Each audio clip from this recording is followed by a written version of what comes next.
नीली झील कहानी रचनाकार हैं कमलेश्वर जी। बहुत दूर से ही वह नीली झील दिखाई पड़ने लगती है। सपाट मैदानों के छोर पर पेड़ों के झुरमुट के पीछे ऐसा मालूम पड़ता है जैसे धरती एकदम ढालू होकर छिप गई हो। लेकिन गौर से देखने पर ऊंचे ऊंचे पेड़ों के बीच से एक बहुत बड़ा शीशा झलकता दिखाई पड़ता है। यही वह झील है। और इसी झील पर जल पक्षियों के शिकार के लिए आए हुए अंग्रेज कलेक्टर ने कहा था, कितनी खूबसूरत है ये झील, जैसे ज़मीन में हार जड़ा हो। झील तक पहुंचने के लिए पक्का रास्ता होना चाहिए। ये 30 साल पहले की बात है।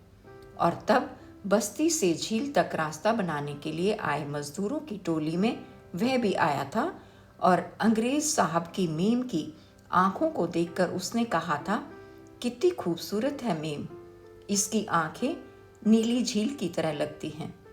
तगड़े और बदसूरत मजदूरों ने तब आंखें बचाकर गंदे इशारे किए थे और गहरी और भीगी जमीन में कार के पहिए फंसते ही वह सबसे पहले दौड़कर उस ओर धक्का लगाने के लिए जुट गया था जिधर मेम बैठी थी। उसका मन होता था कि बहाने से हाथ डालकर फूल सी मेम को छुए, पर हिम्मत नहीं पड़ती थी। और मजदूरों को उसके इस सीनाजोरी पर बड़ा गुस्सा आया था और वे भीतर ही भीतर चाहते थे कि उसकी मरम्मत हो जाए। रात को जब पेड़ तले बिनी हुई लकड़ियों के साले चूल्हे जले और उस वीराने में मजदूर के मुंह आग की लौ की शैतानों की तरह चमकने लगे, तो भजनू ने काक से तमाकू का बटुआ निकालते हुए कहा, इस साले को मेट से कहकर निकलवाया जाए। मेम जान पाती तो चमड़ी उतर जाती। साला आशिक बनता है। बनने दो, तुम्हारा क्या लेता है। भूख से कलांत और जल्दी जल्दी बाटियां सेकते हुए होरी ने बात तोड़ देनी चाहिए। हम सब की रोजी जाएगी, आग कुरेदते हुए एक और ने जोड़ा। तभी दूसरे पेड़ तले से बड़ी भद्दी और मोटी आवाज में एक गीत का बोल उभरा, होई मेमिया तोरी अखियां बड़ो जुलम ढायोरी। और पीतल की थाली ठनक उठी थी और महेसा शैतान की तरह नाच रहा था। बाटियां पकाते साथियों की हंसी और वाहवाही से शोर मच गया था। भूखे और थके मजदूरों की आंखों में एक वहशी चमक आ गई थी और एक क्षण के लिए वे जैसे तन की पीड़ा भूल गए थे। महेसा गा गा कर कुछ देर तक नाचता रहा। पेड़ों की पत्तियां आग की दमक में तांबे की तरह लग रही थी और उनके काले पपोटेदार तने अजगरों की तरह झिलमिला रहे थे। आसमान सीप की पीठ की तरह धुंधला और काला था और झील की ओर से अजीब तरह के सूने सूने स्वर आ रहे थे। इसी समय तीखी आवाज में चीखता हुआ एक सारस गुजर गया। उसके बड़े बड़े पंखों से निश्वास सा निकल रहा था। सारस की चीख की प्रतिध्वनि कुछ क्षण तक आती रही और महेसा का स्वांग रुक गया। अब सीधा होके बैठ, रोटी खा ले, काने मेट की आवाज थी यह। नाराज साथियों को मेट का इस तरह अपनेपन से बोलना अच्छा नहीं लगा। भजनू ने धीरे से कहा, बदमाश ने मेट को खुश कर लिया है। काना भी ऐबी है ना, उसे भी मजा आता है। गुद्दारी बाटियों और उड़द की पकी हुई दाल की महक से सबकी भूख चमक आई थी। बड़ी रात तक बतकही के बीच खाना चलता रहा। धीरे धीरे चूल्हों की आग मझा कर राख में दुबक गई और पेड़ों का अंधियारा घना हो गया।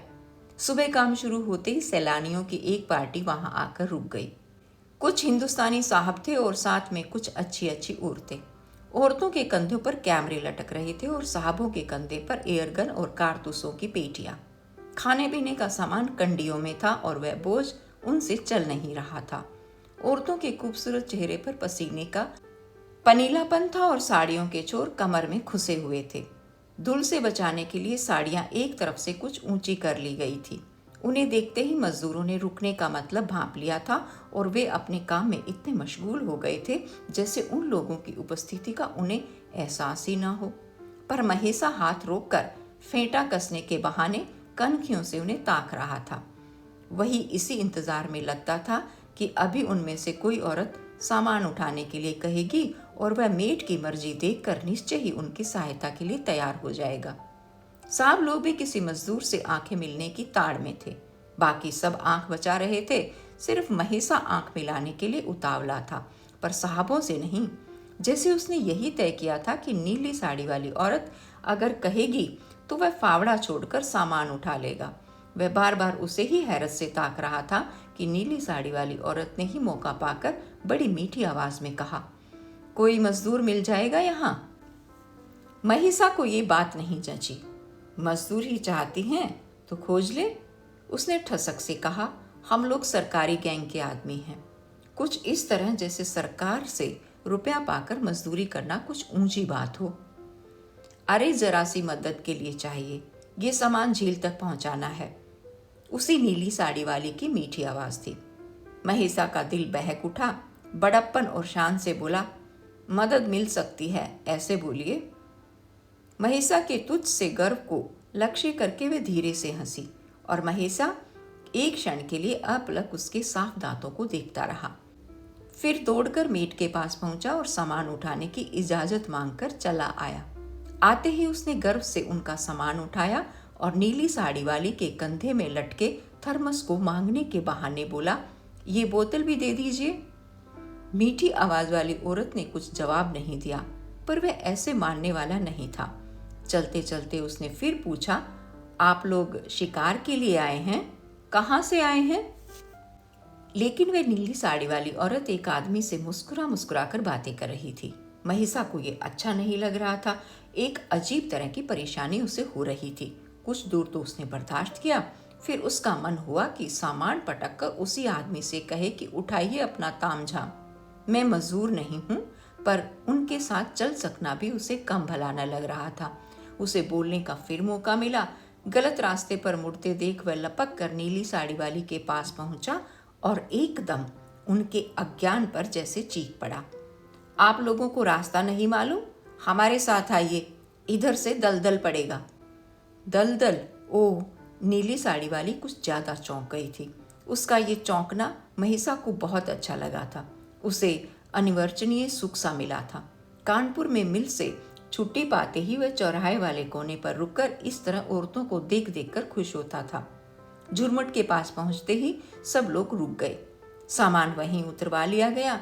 सभी औरतें हवा की ठंडक में अपने बालों की लटें ऊपर करती हुई या साड़ियां संभालती हुई बेफिक्री से बैठ गई। हल्की हल्की हवा झील की ओर से आ रही थी और छाया में कुछ सर्दी भी थी। झील के पानी के भीतर बादल तैर रहे थे और नरकुल धीरे धीरे कांप रहे थे। दूर से जिधर पानी उथला था, देवहंसों, मुर्गाबियों और पतारी के झुंडों के चुगने की और पंख फड़फड़ाने की आवाजें आ रही थी। देवहंस शायद सिवार खा रहे थे और मुर्गाबी घोंगे या केकड़े खोजने में मशगूल थे। पेड़ों पर चिड़िया चहक रही थी। सहसा नीली साड़ी वाली ने झील के पानी की ओर इशारा करते हुए हैरत से कहा, पानी का सांप, सांप तैर रहा है। सभी कौतूहल से देखने लगे। महिसा किलकिलाकर हंस पड़ा। कैसे समझाएं इन साहबों को, वे इतना भी नहीं जानते। वे सिर्फ नीली साड़ी वाली को ही बताना चाहता था। एकदम बोला, पनिया सांप नहीं है, एक चिड़िया है वह। चिड़िया? बकता है, नीली साड़ी वाली ने प्यार से कहा। न माने तो देखती रहें। फिर इधर उधर नजर दौड़ाकर बोला, वह उस पानी में उगे ठूठ को देख रही हैं। वह उस पर जो काली चिड़िया बैठी है, उसी का साथी है यह सरप पंछी। वह काली चिड़िया? नीली साड़ी वाली उससे बातें कर रही थी और वह तन्मय होकर बता रहा था। सरप पंछी तैरने का बहुत शौकीन होता है, बस भाले सी काली चोंच निकालकर तैरता रहता है। खाता क्या है? उसने उत्सुकता से पूछा। मछली। उसकी आंखों में चमक आती जा रही थी और बात करने के लिए उसने बात जोड़ दी। अभी जब थक जाएगा तो किसी ठूठ पर पंख और दुम फैलाकर सुखाएगा। अभी निकलेगा? नीली साड़ी वाली का मुख खुला रह गया और उसके सफेद दांतों को महिसा निहारता रहा।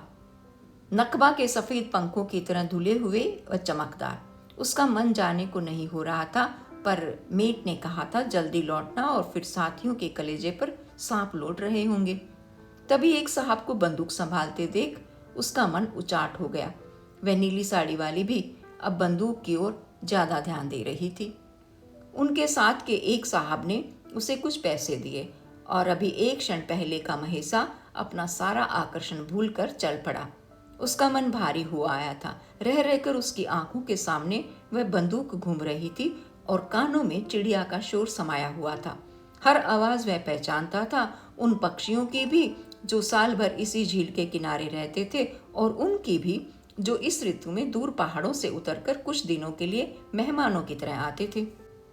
उनकी हर आवाज का अर्थ वह समझता था। वे लड़ रहे हैं या आनंद से भरकर गा रहे हैं या साथियों को खतरे का बिगुल सुना रहे हैं। झील के पानी में किलोले करते हर पक्षी के पंखों की सरसराहट का एहसास है उसे, चाहे वह मुर्गा भी हो, सुरखाब, जंगली बतख, चाहे बगुला, सारस, नकटा, रेती, सरपंची या सोना पतारी। उनकी सीटियों की मधुर आवाजें उसके कानों में बसी हुई हैं और तभी उसका मन उस बंदूक की याद से धड़कने लगा। उधर बंदूक चली थी और गोली की टूटती हुई आवाज बादलों में गूंज गई थी और उसके बाद पक्षियों का कातर शोर मन पर चोट सी लगी थी। उसका मन उदास हो आया था। दूरी पर साथी मजदूर काम में लगे दिखाई पड़ रहे थे। एक क्षण ठिठक कर उसने पीछे देखा। दलदल खामोश था और ऊपर से उड़कर भागती हुई चिड़ियों की भयातुर आवाज को शालीनता से पीता जा रहा था। मुड़कर वह तेज कदमों से लौट आया और अपने काम में जुट गया।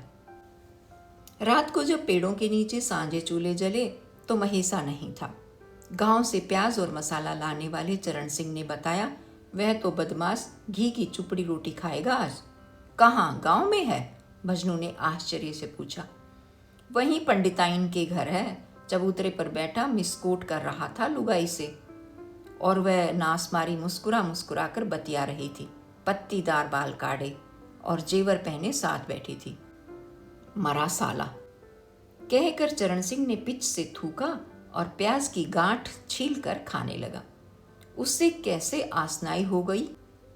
भजनू ने तसले में आटा संभालते हुए रहस्य भरी आवाज में पूछा। तू चाहे तो तू कर ले, कौन मुश्किल है, लेकिन उस नरक में कूदे कौन? बखत था जब हमारे पीछे लग गई थी। आदत के मुताबिक चरण सिंह बात अपने से जोड़ रहा था। कुबड़ा न होता तो शायद ब्याह रचा लेती। होरी ने जैसे चरण सिंह के कुबड़ेपन पर गहरा वार किया। बैठ जा सीधी तरह। तेरे पीछे लग गई थी। गांव के ठाकुर ने जान दे दी पर नजर नहीं मिलाई उसने। असल में उसे पैसे का गुरूर है, भजनू ने रोटी गरम तवे पर डालते हुए कहा। 10 गांव में ऐसी औरत नहीं मिलेगी। का रूप है और का काठी है, राम कसम। चरण सिंह ने सिसकारी भरी और भजनू की बात का मतलब साफ हो गया। चूल्हे की आंच में उसका कुबड़ कद्दू की तरह लग रहा था। होरी की आंख के नीचे लटका हुआ बड़ा सा मांस का लोथड़ा सूजा हुआ था। कीड़े ने काट लिया, कहते हुए उसने सने हाथ से आंख के नीचे सहलाया और बोलता गया। घी मेवा खाती है, ठसक से रहती है पंडिताइन। 40 की लगती नहीं। भजनू ने रोटी पलटी। महिषा की उम्र कितनी होगी? उसने दरियाफ्त किया। होगा 25-26 का, चरण सिंह बोला। कहकर होरी शैतानी से हंस पड़ा। झील तक वह सड़क तो पूरी नहीं बन पाई, पर महिषा गैंग से बिछुड़ गया। विधवा पंडिताइन ने उससे शादी कर ली थी। लोगों ने तरह तरह की बातें कहीं। किसी का कहना था कि जवान देखकर पंडिताइन ने फांस लिया और कोई कहता था कि महिषा रुपया पैसा देखकर ढरक गया। जो भी हो, दोनों तरह से लोगों को ये अच्छा नहीं लगा था, क्योंकि किसी को बुरा देखकर लोग बर्दाश्त नहीं कर पाते और अच्छा बनते देखना उनसे सहा नहीं जाता। लेकिन महिषा ने किसी की परवाह नहीं की। पंडिताइन फिर से सुहागन हुई थी और इतने दिनों बाद जब उसकी मांग में सिंदूर और गोरे माथे पर पत्तीदार बालों के बीच बिंदिया चमचमाई तो उसका रूप दुगना हो गया। दुहरे बदन की पंडिताइन जब चांदी की करधनी बांध कर चलती और पैरों में झांझे जब छन छन बोलते तो लोगों के कलेजे दरक जाते। राह में साथ चलते महिषा से पार्वती पंडिताइन कहती, तुम्हें तो जरा भी सहूर नहीं है। मर्द घरवाली के आगे आगे चलता है, साथ नहीं। लोग क्या कहेंगे, आगे चलो। और सर पर साफा बांधे महिषा कहता, बड़ी शर्म आए रही है। शहर में मेम लोग इसी माफिक चलती हैं, बल्कि ना बाह में हाथ फंसा के।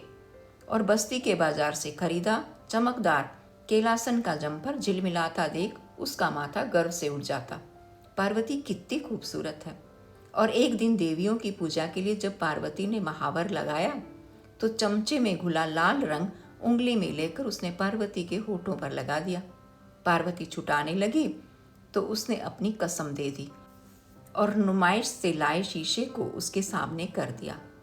पार्वती ने लजाते हुए अपने लाल होठों को देखा, पर अपनी खूबसूरती की शोखी से भर कर बोली, तुम तो मेम से शादी करते, लाली पाउडर वाली से।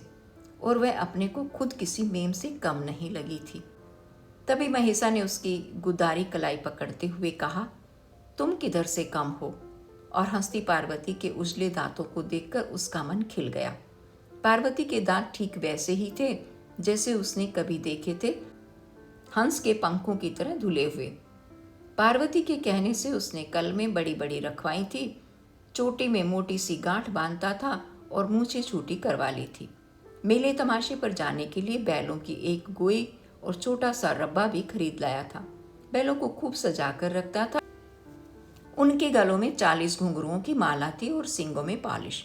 रब्बे की छत के लिए रंगीन झालर पार्वती ने सी दी थी और गछिया व दर्जी से बनवा लाया था। पहियों के ऊपर रथ की तरह हाथा लगवाया था और सन की नहीं, सूत की रंगीन डोरियों से किनारे बनवाए थे। सतरंगी रब्बा था महेशा का। एक दफा दौड़ में दाव लगा आया था और पार्वती के पीछे पड़ गया था। तुम साथ नहीं बैठोगी तो दौड़ में नहीं जाऊंगा। उसने बहुत समझाया था, हमारा तमाशा दिखाओगे, बहुत लड़कपन है तुम में। महेशा हंस पड़ा था। और तुम बूढ़ी हो गई हो ना, शर्म नहीं आती हमारे सामने कहते? बतिया बछरी से दांत हैं अभी, बात बड़ी बूढ़ियों की तरह करोगी। और मेले की दौड़ के लिए जाते जाते जब ऊसर से रब्बा गुजर रहा था तो पार्वती ने चतुराई से उसे मना लिया था और मन में कोई मलाल लाए बिना महेशा मेला दिखाकर बगैर दौड़ में हिस्सा लिए लौट आया था। बस्ती में हरदम महेशा और पार्वती की बात होती, पर दोनों को किसी की चिंता नहीं थी। पार्वती रुपए का लेन देन करती और सबकी चोटी अपने पांव के नीचे रखती। बस्ती में कौन ऐसा था जिसे वक्त बेवक्त 4 पैसे की जरूरत नहीं पड़ती। इसलिए वे लोग भी जो पीठ पीछे पार्वती और महेशा को कोसते, सामने आकर चिकनी चुपड़ी बातें करते। इसका एहसास दोनों को था, पर दोनों इतने मुक्त थे कि कभी उन्होंने मन नहीं जलाया। महेशा अब निश्चिंत हो गया था। काम धाम करने की उसे जरूरत नहीं रह गई थी। पर अब भी जब वह सैलानी लोगों को झील की ओर जाते देखता और उनके साथ कोई सुंदर औरत होती तो वह अपने को रोक ना पाता। पीछे पीछे चला ही जाता और चाहता कि वह औरत उससे बात करे। और जब वह औरत उससे बात नहीं करती तो वह चिड़ियों में मशगूल हो जाता। शांत झील के किनारे किनारे चक्कर काटता, नरकुलों के बीच साबूदाने की तरह फैले हुए मछलियों के अंडों को देखता और नील पक्षी के जोड़ों को निहारता। बगुले को ध्यान अवस्थित खड़ा देखकर वह सांस रोककर ठहर जाता और उसकी शिकार करने की प्रतीक्षा करता। देर हो जाती तो घर की याद आते ही लौट पड़ता। एक बार वह दिन भर नहीं आया, आधी रात को लौटा। पार्वती ने नाराज होकर पूछा तो सीधेपन से कह दिया, जंगल तक गया था। झील पर घूम के मन नहीं भरता, पार्वती ने उल्हाना दिया तो बड़ी सफाई से उसने बता दिया, जंगल में तीतर देखने गया था, ससुरे धूल से नहाते हैं। तीतर वीतर नहीं, तुम कहीं और गए थे, सच सच बताओ मुझे। पार्वती कुछ कड़ी पड़ गई। तीतर देखना था तो बलदू के घर देख लेते, वे तो तीतर लड़ाता है। पिंजरे में बंद तीतर का क्या देखना, महेशा ने कहा, मुझे कोई पालना तो है नहीं, पता नहीं लोग कैसे चिड़ियों को पालते हैं। तभी ऊपर आकाश में कुछ पक्षियों का झुंड उड़ता गुजर गया। उसकी आंखें आसमान में टंग गई। एकदम बोला, ये वाघ का झुंड है, देख पार्वती, अब रात भर ये मछली का शिकार करेंगे। पक्षियों के नरम पंखों की रेशमी आवाज दूर चली गई थी। वो कुछ भी करे, तुम हमारी बात का जवाब दो, सच सच बताओ कहाँ गए थे। ईमान से बता दिया, लेकिन इतनी रात तक तीतर ही देखते रहे। पार्वती के स्वर में शंका थी। हाँ हाँ पार्वती, माना करो, देखो पैरों में कितने कांटे चुभ गए हैं, लड़ना है तो सवेरे लड़ेंगे, कहकर वह आराम से टांगे फैलाकर लेट गया। पार्वती ने बात बदल दी, रुपया बहुत फैल गया है, वसूल नहीं होता, तुम जरा लोगों को डांटो डपटो, ये हमसे नहीं होगा। अच्छा सुनो, मेरा मन ये है कि कुछ रुपया लगा के यहाँ चबूतरे पर एक मंदिर बनवा दिया जाए और बन सके तो मुसाफिरों के लिए 2 कोठरियाँ भी बन जाएं। हारे थके लोगों को आराम मिलेगा और कुछ रुपया धर्म के कार्य में लग जाएगा। ये धर्म कर्म तुम्हें कब से सताने लगा? बहुत दिन की साध है मन में। मिस्त्री को बुला के जमीन भी दिखाई थी, फिर कुछ हो नहीं पाया। मर जाऊंगी तो नाम का एक मंदिर तो रहेगा, 10 दिलों से आशीष मिलेगी। पार्वती ने बड़ी सच्चाई से बात कही। बेबखत ये बात कैसे सूझ गई तुम्हें? महिषा ने पूछा। आज दिन भर यही सब सोचती रही। महिषा ने गौर से देखा पार्वती को। चांदनी उसके चेहरे पर पड़ रही थी। सचमुच पार्वती बहुत बदली सी लगी। आज उसे लगा कि सचमुच पार्वती उससे बहुत बड़ी है और उसके चेहरे पर नीली लकीरों का जाल बनना शुरू हो रहा है। बाहों का खिंचाव ढीला पड़ गया है, कुल्ले पर भारीपन आ गया है, लेकिन फिर भी उसके पत्तीदार बाल उसे अच्छे लग रहे थे। कहाँ देख रहे हो? पार्वती ने आंचल का खूंट ऊपर सरका लिया। महिषा चुपचाप देखता रहा, बोला कुछ नहीं। पार्वती ने फिर टोका तो महिषा ने यूं ही कह दिया, मंदिर बनना जरूरी है। पार्वती समझ गई कि उसके मन की बात ये नहीं है। महिषा की आंखों में अभी जो सूनापन उसे देखा था वह कुछ और ही कह रहा था। पार्वती ने कुछ उदास स्वर में पूछा, हमसे शादी करके पछताते तो नहीं हो? महिषा इस सवाल के लिए तैयार नहीं था। आज सोच सोच के बड़ा दुख हुआ। अपने सुख की खातिर हमने तुम्हें खराब कर दिया। पार्वती की आंखों में पनीलापन था। पछतावा तो होता होगा, सच सच बताना। काहे का पछतावा पार्वती? महिषा ने कहा। हमने कभी ये सब सोचा ही नहीं, जरूरत ही नहीं पड़ी। तुमने कभी कुछ नहीं सोचा? शादी की बाबत भी नहीं सोचा था? पार्वती ने जैसे उसे कुरेदा। अभी तुम अपने को आजाद समझते हो, बाल बच्चे होते तो समझते। कहते कहते उसकी आवाज भारी हो आई।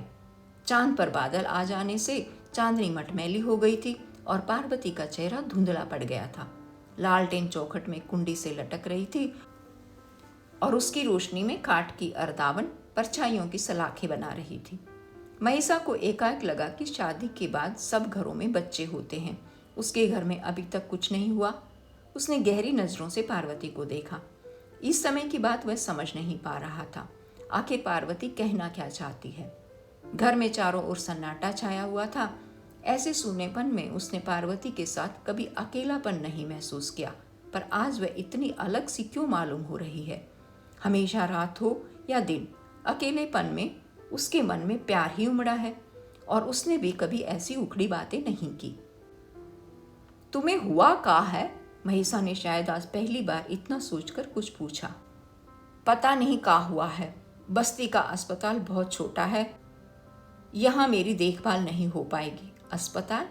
लेकिन अस्पताल की क्या जरूरत है? महिषा और उलझ रहा था। तुम्हारी नासमझी के लिए क्या कहूँ? यहाँ घर पर मेरी देखभाल कौन करेगा? सगे संबंधी भी नहीं जो जरूरत वक्त पर आ जाते। सुना है अस्पताल में तकलीफ भी नहीं होती। ऐसी दवा देते हैं डाकदार जी। महिषा हंसा। अब समझ पाया था वह। उत्साह से भरकर बोला, जिला अस्पताल में चली चलना, पैसा सब देखभाल करा देगा, भगवान का दिया सब कुछ है। लेकिन पार्वती उसकी खुशी में हिस्सा नहीं बटा पाई।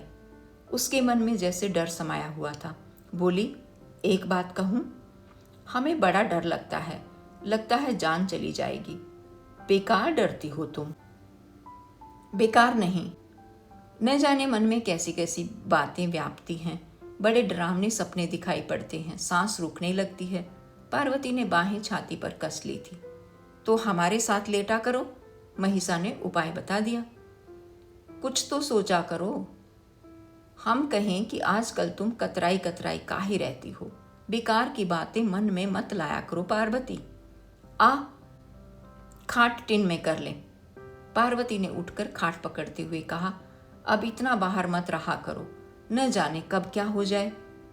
महिषा ने खटिया से खटिया मिला ली और पाटी के पास सरक कर हाथ उसकी बाह पर रख दिया। अब डर नहीं लगेगा तुम्हें। कुछ देर बाद पार्वती सो गई, पर महिषा को नींद नहीं आ रही थी। पार्वती का पैर एकाएक हिला और सांस तेज हुआ, जैसे वह डर रही हो। महिषा ने उठकर उसके माथे पर हाथ फेरा। बड़ी देर तक बैठा देखता रहा और जब उसे नींद आने लगी तो लोहे का एक चाकू लाकर उसने पार्वती के सिरहाने रखा और लेट गया, जैसे पार्वती नन्ही सी बच्ची हो। इन दिनों उसका मन बहुत भरा भरा रहता। पार्वती इस लायक नहीं थी कि उसे झील तक ले जाता, खुद भी बैठता और उसे भी दिखाता वहां की सुंदरता। इसलिए वह आसपास ही कुछ देर के लिए चला जाता। हाफिज जी की बिसाती की दुकान पर अगर बैठ जाता तो पार्वती के लिए नाखूनों की लाली, कोई छोटा सा शीशा या और कोई ऐसी चीज खरीद लाता जिसे हाफिज जी नई चाल की बता देते। एक दफा हाफिज जी ने उसे फोटो फ्रेम दिखाकर कहा, इसमें मियाँ बीवी की तस्वीर लगती है, बड़े घरों में लोग इसे रखते हैं। फोटो फ्रेम तो वह ले आया, पर तस्वीर नहीं थी। तीसरे ही दिन उसने पार्वती को तैयार कराया, सारे गहने उसे पहनने को मजबूर किया और खूब तेल लगाकर रामा फोटोग्राफर की दुकान पर जा पहुंचा। साथ साथ बैठते हुए उसने पार्वती के सर का पल्ला कानों के पीछे कर दिया और अपनी कमीज की जेब में सतरंगा रेशमी रुमाल रख लिया। अपने गले का ताबीज भी खींचकर ऊपर कमीज पर निकाल लिया ताकि तस्वीर में सब कुछ दिखाई पड़े। अपने पीछे बाग का पर्दा लगवाया जिसमें 2 चिड़ियां चोंच से चोंच मिलाए बैठी थी। पार्वती को भी वह पर्दा पसंद आया था, लेकिन तस्वीर में और सब तो ठीक आ गया, अफसोस सिर्फ बालों का था। ससुरे ने हमें बूढ़ा बना दिया। काहे पार्वती, तुम्हें ही बड़ा शौक चल रहा था, 1 रुपया खराब कर दिया। पर महिषा को इस बात का मलाल नहीं था। उसने तस्वीर को फ्रेम में लगाकर बरामदे वाली खरोंची पर सजा दिया। ऐसी तस्वीर मुश्किल से किसी के घर निकलेगी, मुख्तार साहब के घर ही हो सकती है। उस दिन भी वह हाफिज जी की दुकान पर बैठकर लौट रहा था। पार्वती के बालों में लगाने के लिए विलायती पिन लाया था। पिन के पत्ते पर बनी मेम को वह ताक रहा था कि पार्वती ने पूछा, मंदिर के लिए मिस्त्री से बात हुई? मिस्त्री तो नहीं मिले, पर एक नई बात सुनने में आई है। का? पार्वती ने उत्सुकता से जानना चाहा। अपनी बस्ती में बिजली लग रही है। चुंगी वाले बड़ी कोशिश में हैं, पर पैसा पास नहीं है चुंगी के।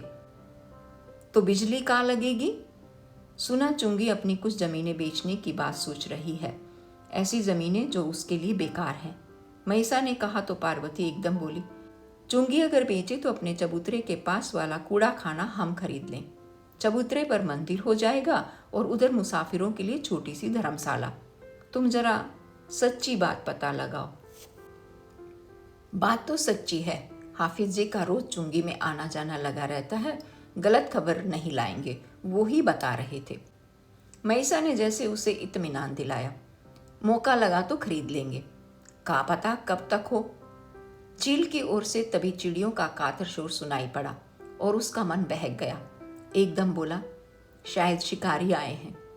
ऊपर आसमान से आंग आंग करते चक्रवाकों के जोड़े गुजर रहे थे। महिषा का मन ग्लानि से भर आया। बोला, इन्हें मारने से फायदा, इतनी सुंदर चिड़िया है पर मुर्दा खाती है। आजकल नई नई चिड़ियां बहुत दिखाई पड़ती हैं, पहचान में नहीं आती। पार्वती ने कहा, न जाने कहाँ से इतनी आ जाती हैं। ये चिड़िया मेहमान हैं, कार्तिक खत्म होते आती हैं और फागुन चैत तक चली जाती हैं। महिषा पार्वती को बता रहा था, हमने चिड़ियों के अंडे भी जमा किए हैं, तुझे नहीं बताया, नहीं तो घर से निकाल देती। अब भी निकाल सकती हूँ, पार्वती कह ही रही थी कि दिखाऊं। कहता हुआ महिषा उठ कर गया और तरह तरह के सफेद चितकबरे हरियाली से अंडे उठाकर ले आया। देख पार्वती, ये वाघ का अंडा है, ये सारस का और ये सोना पात्री का। महिषा एक एक अंडा उठाकर दिखाने लगा। वैसे तो पार्वती नहीं छूती, पर उसने सोना पात्री का अंडा हाथ में ले ही लिया। घुमाकर देखते ही हाथ से छूटकर वह गिर पड़ा और टूट गया। तो पार्वती के मुख से चीख निकल गई, हाय दैया, टूट गया तो क्या हुआ? महिषा ने सरलता से कह दिया। पर पार्वती के चेहरे पर काले बादल से छा गए थे। उसका दिल धक से रह गया था। बहुत धीमे स्वर में बोली, असगुन हो गया, और आंचल में मुंह छिपाकर रो पड़ी। और पार्वती उस दिन भविष्य के आशंकामय परिणामों को सोचकर रोई थी। बिल्कुल वैसे ही करुणापूर्ण और असहायता से भरी उसकी आवाज जच्चा बच्चा अस्पताल में थी। महिषा को सब कुछ याद आता है। ये कैसे होता है कि आदमी हमेशा एक ही तरह से रोता है? पार्वती की वह आवाज उसे भूलती नहीं, जब उसने अस्पताल के पलंग पर पड़े हुए महिषा को अपने पास बुलाया था। इतने दिन चढ़ गए हैं, डॉक्टरनी कहती है कि चीरा लगाना पड़ेगा। पार्वती का रोम रोम जैसे कांप रहा था चीरे का नाम सुनकर। आंखों में आंसू भरकर उसने महिषा की बाह पकड़ ली और बड़े ही दर्द भरे स्वर में कहा था, अब मेरा कोई ठिकाना नहीं, पता नहीं ईश्वर को क्या मंजूर है। दिल छोटा क्यों करती हो पार्वती? तुम जीती जागती घर पहुंचोगी, मैं मंदिर बनवाऊंगा और मुसाफिरों के लिए धर्मशाला। लेकिन पार्वती जीती जागती घर नहीं पहुंची। बच्चा पेट में मर गया था और ऑपरेशन के बाद भी उसकी बिगड़ती हालत को अकेली डॉक्टरनी संभाल नहीं पाई थी। सारा शरीर नीला पड़ गया था, पार्वती के शरीर में जहर फैल गया था और महिषा को पार्वती का हल्का नीलापन लिए शरीर ठीक वैसा ही लगा था जैसा कि उस दिन चांदनी में उसने देखा था। पार्वती की सांसें धीमी पड़ती जा रही थी, वह एकदम निश्चिंत लग रही थी और उसने महिषा को पास बुलाकर कहा था, अब मंदिर जरूर बनवा देना, पार्वती मंदिर। मंदिर सोचकर महिषा का कलेजा फट गया था। आखिरी आस थी उसे। चीख कर बोला था, ऐसा मत कहो पार्वती, मुझे देख लो, अच्छी तरह देख लो। पार्वती की आंखों से आंसुओं की धार बहकर कानों के पास से होते हुए नीचे गिर रही थी। फिर उससे नहीं देखा गया, जैसे पार्वती के प्राण खींच रहे थे और फिर पार्वती के निचले होंठ सूख कर चटक गए थे। महिषा की दुनिया वीरान हो गई और वीरानापन देखकर आदमी पगला जाता है। बस्ती के आदमियों का यही कहना था कि महिषा पगला गया। जो आदमी आदमी का ख्याल नहीं करता वो पागल नहीं तो और क्या है। आदमी के दुख दर्द को जो नहीं समझता उसे और क्या कहा जाए। महिषा, वह मुक्त और निश्चिंत महिषा, एकदम बदल गया था। उसे सिर्फ पैसे की फिक्र थी। पार्वती का फैला हुआ रुपया वह बड़ी कड़ाई से वसूल कर रहा था। घर का अकेलापन उसे काटने दौड़ता। इतना प्यार पाकर अब जैसे उसकी आदत बिगड़ चुकी थी। लोगों ने कहा, महिषा पंडित, दूसरी शादी कर लो, इतना रुपया पैसा किस काम आएगा, आस औलाद भी तो नहीं। महिषा ने जवाब दे दिया, पार्वती के बराबर कोई मेरा ख्याल करे तो सोचूं भी नहीं, नहीं तो भी ना सोचूं। गलत बात बोल गया, बेकार का मखौल मत किया कर, अब बूढ़ा हो चला। यूं पार्वती से 10 बरस छोटा था महिषा, पर पार्वती की मौत के बाद वह उससे 10 बरस बड़ा लगने लगा। कनपटियों पर 3 ही बरस में सफेदी आ गई और गर्दन के नीचे की खाल झुर्रियों में भर गई। सचमुच आदमी बूढ़ा नहीं होता, वक्त उसे बूढ़ा बना जाता है। सुने घर में महिषा 8-8 आंसू रोता और उसे पार्वती की एक एक बात याद आती। चीजें देखता तो आंखों में आंसू भर आते। वह टिन का बक्सा जिसमें उसके कपड़े रहते थे और जिसमें पार्वती अपने रुके हुए रुपए भी रखती थी। संदूक के ऊपर वाली कील में किनारी में बंधी चूड़ियों का लच्छा देखकर वह उस दिन तो रो पड़ा था। एक एक चूड़ी उसने पहचानी थी, कौन सी किस मेले में पहनाई थी उसने, और दूसरा जोड़ा पहनने के वक्त उसने कब कब इन चूड़ियों को उतारा था। भरी आंखों से वह देखता रहा। घर का सूनापन उसे अब काटने दौड़ता। दीवार पर सगनोती की लकीरें देखकर उसे फिर कुछ याद आया। जब एक बार वह 2 दिन के लिए कहकर 4 दिन बाद लौटा था, शायद तभी पार्वती ने गीरू से ये सगनोती उठाई होगी। वह जो कुछ करती थी उसमें सिर्फ उसी के लिए तो सब कुछ था, और कौन था उसका? न पार्वती का कोई था और न अब महिषा का कोई रह गया है। और जब वह जगन नाई के घर धरना देकर बैठ गया कि आज हिसाब मैमूल ब्याज के चुकता करके उठेगा, तो उसकी औरत ने भीतर से उकरा कर कहा, पंडित, तुम जो इतने जालिम हो कि किसी की पत नहीं देखते। पार्वती चाची मुंह से चाहे जितना बिगड़े, पर आदमी की मर्जाद और इज्जत का तो ख्याल करती थी। ये सब हम नहीं जानते। हम रुपया लेके उठेंगे आज, पूरा 100 रुपया है, मैं ब्याज के। महिषा ने कड़कती आवाज में कहा और चोटी की गांठ खोल दी। जगन नाई बहुत गिड़गिड़ाया, महाराज, घर की नींव खुदवा लो तो भी इस वक्त 25 से 1 काई ज्यादा नहीं निकलेगा, थोड़ी सी मोहलत और मिल जाए। आखिर 4 भले आदमियों ने आकर जब बहुत समझाया तो महिषा किसी तरह राम राम करके उठा। कुछ दिनों बाद महिषा, जो अब महेश पांडे के नाम से पुकारा जाता था, बस्ती से चला गया। सुना चुनार मिर्जापुर की तरफ पत्थर की तलाश में गया है। कर्जदारों ने सुख की सांस ली थी, पर वह 15 दिन के भीतर भीतर लौट आया। चौधरी के बाग में बैठकर बता रहा था, पार्वती मंदिर के लिए सामान देखने गया था, सूरत जयपुर से बनवाऊंगा। लोगों का कहना था कि सोना चांदी मिलाकर कुल 8-10 हजार की पूंजी है उसके पास, और जो दबा दबाया हो सो अलग। इस बीच उसने काफी बकाया रुपया वसूल कर लिया था। धीरे धीरे रुपए की उसकी तृष्णा भरती सी गई। हाफिज जी की दुकान से गुजरता तो आवाज़ सुनकर कह देता, अब क्या करूँगा बैठ के हाफिज मियाँ, पहनने ओढ़ने वाली तो चली गई। एक दिन हाफिज ने उसे हाथ पकड़कर बैठा लिया। बैठे बैठे बात चल निकली। सुना मंदिर बनवाने की फिक्र में हो, बस यही एक काम करना है हाफिज जी, किसी तरह मंदिर और एक छोटी सी धर्मशाला बन जाए तो मन को शांति मिले। पार्वती यही कहती कहती मरी थी। ये तो धर्म का काम है, बनाने खड़े होंगे तो 10 आदमी हाथ बटाएंगे, तुम शुरू तो करो। हाफिज जी ने उसकी उदास नजरें देखकर तसल्ली दी, कभी जरूरत पड़े तो 10-20 रुपए हमसे भी ले लेना। रुपया पूरा नहीं है, लोग समझते हैं मेरे पास खत्ती खुदी है, पर सच हाफिज जी कुल 4000 हैं, इतने में तो सीमेंट भी नहीं आएगा। ग्राहक आया देख हाफिज जी भी उधर उलझ गए और महेश पांडे उठकर चला गया। ऐसे ही एक दिन मैं बस्ती की तरफ से घर जा रहा था कि झील वाले रास्ते पर कुछ लोग दिखाई पड़े। उसके पैर उधर ही उठ गए। कुछ सैलानी थे, 4 मर्द और 2 औरतें। औरतें सुंदर तो नहीं थी, लेकिन फिर भी वह उनके पीछे पीछे चल दिया। काफी दिनों बाद आया था वह इधर। नीली झील खामोश थी, किनारों पर गीली आंखों की तरह नमी थी और घास की टहनियां हवा के साथ धीरे धीरे पानी को सहला रही थी। नरकुल की लंबी पत्तियां पक्षियों की कलगी की तरह कांप रही थी और पानी में डूबी सिवार के सूतों से मछलियों के बच्चे कतरा कतरा कर निकाल रहे थे। वह किनारे आकर बैठ गया। पानी के नन्हे नन्हे बबूले नीचे से ऊपर सतह तक आए तो लगा किसी मछली ने मोती उगल दिए हों। चलजरों की बारीक आवाजें झील के पानी में गूंज रही थी और ऊपर पेड़ों पर पक्षियों के पंखों की सरसराहट और सीटियों की मध्यम आवाजें थी। काले सिर और श्वेत वक्ष वाली गंगा कुररी की हल्की सी सीटी उसके कानों में पड़ी। आंखें उधर अटक गईं। झील के ऊपर वह चक्कर काट रही थी, कुछ इस तरह जैसे उसे चक्कर में उड़ाने वाली अदृश्य डोर किसी के हाथों में हो और वह बस घूमती ही जा रही हो। वह जानता है कि गंगा कुररी पेड़ पर नहीं बैठेगी। तभी वह तीर की तरह पानी के ऊपर गिरे और चमकदार मछली उसकी लंबी चोंच में थी। तभी संगीत की आवाज़ उसके कानों में पड़ी। आए हुए सैलानी लोग कुछ गा बजा रहे थे। नीली झील के शांत पानी पर उनके स्वर तैरते हुए दूर तक जा रहे थे। उसे बड़ी शांति मिली। फिर स्वर्ण हंसों का एक झुंड अपने राग का स्वर मिलाता हुआ झील के दूसरे किनारे पर उतर पड़ा और 2-4 हंस गेहूं और चने के खेत में घुसकर अंकुर खाने लगे।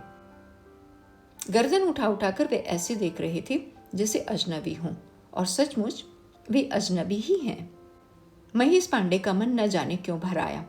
वे स्वनहंस अब आए हैं, 4-5 महीने रहकर पार्वती की तरह चले जाएंगे या फिर किसी शिकारी का शिकार हो जाएंगे जैसे पार्वती हो गई। इनके धूसर पंख खून की लकीरों से रंगे जाएंगे और इनके पंखों को पकड़कर शिकारी ऐसे लटका ले जाएगा जैसे मुर्दा पार्वती को अस्पताल के भंगी पलंग से उठाकर उस सूने बरामदे में ले आए थे। तभी करकरा बोला। सफेद कलगी की शान में वह गर्दन लपकाता हुआ चला आ रहा था। शायद आरामदेह रेतीली जमीन खोज रहा है करकरा। फिर एक भयंकर धड़ाके की आवाज से वह चौंक उठा।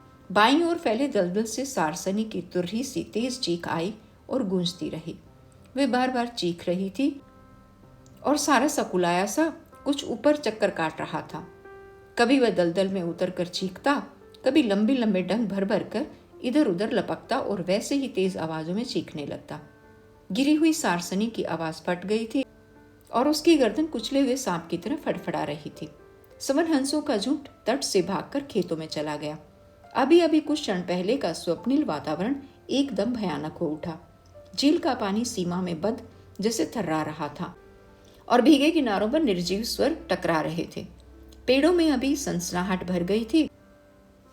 दलदल में घायल पड़े सारस को उठाकर लाने की हिम्मत नहीं पड़ रही थी किसी की। महेश पांडे ने पास आकर उन सैलानियों को देखा। उसे उम्मीद थी कि पार्वती की तरह ऐसे क्षण में इन औरतों की आंखों में पानी डबडबा आया होगा, पर उनमें तो शिकारी के निशाने की प्रशंसा भरी थी। यह एक घर लौट आया। रात भर उस अकेले घर में उसे बार बार वही तेज आवाज सुनाई पड़ रही थी। फिर जाने कहां से अस्पताल में चीखती पार्वती की आवाजें आने लगी। सुबह होते ही उसे रुका नहीं गया। वे सीधा झील पहुंचा। झील के ऊपर का धुआं धीरे धीरे साफ हो रहा था। कान का जोड़ा किनारे पर बैठा काई खा रहा था। झील के शांत सौंदर्य ने उसे इस क्षण बिल्कुल प्रभावित नहीं किया। उसके पैर दलदल की ओर बढ़ रहे थे। उसे सारस दिखाई दिया। वह मृत पड़ी सारसनी की पंखों में चोंच गड़ा गड़ा कर उसे जगा रहा था शायद, और जब सारसनी नहीं जगी तो वह विलाप करता झील की ओर चला गया। वहीं पेड़ के नीचे बैठकर वह देखता रहा मानसरोवर और कैलाश से आए देवहंसों को, जो गंधर्वों के देश से आए थे प्रवास के लिए, कोमल और पवित्र पक्षी। हल्की किरणों में सोनापात्री के स्वर्ण पंख चमचमा उठे। उसका मन उदासी से भर गया। इन परदेसी पक्षियों से क्या नाता जोड़ना। बैठे बैठे जब वह ऊब जाता तो बस्ती की ओर चला जाता। बस्ती में नाप जोख होने लगी तो लोगों को विश्वास हुआ कि अब बिजली लग जाएगी। महेश पांडे ने भी हाँ में हाँ मिलाई। सुना उत्तर की तरफ बहुत बिजली पैदा की जा रही है, वहीं से यहाँ आ रही है। तभी मुनादी वाला ऐलान करता सुनाई पड़ा, बहुकम चेयरमैन साहब के चुंगी की कुछ जमीनों का नीलाम तारीख 4 जनवरी सोमवार को चुंगी अहाते में सवेरे 8 बजे से होगा। जमीनों के नक्शे दफ्तर चुंगी में खरीदारों के लिए लगे हैं। हर खास व आम को खबर दी जाती है कि, और मुनादी वाले ने तबले पर बांस की खपचियों से चोटकी और आगे बढ़ गया। 4 जनवरी में अभी 20 दिन थे। महेश पांडे के दिमाग में चबूतरे के पास वाली जमीन घूमने लगी। चुंगी को बिजली के लिए रुपए की जरूरत है और उसे धर्मशाला के लिए उस जमीन की। मंदिर और धर्मशाला की बात को लेकर वह सभी के पास पहुंचा। धर्म का काम है, सबसे ज्यादा रुपया हम लगाएंगे, कुछ मदद आप लोग करें। धर्मशाला पंचायती कर दी जाएगी। आप लोग 10-10, 20-20 रुपए भी मदद करें तो ये कारज हो सकता है।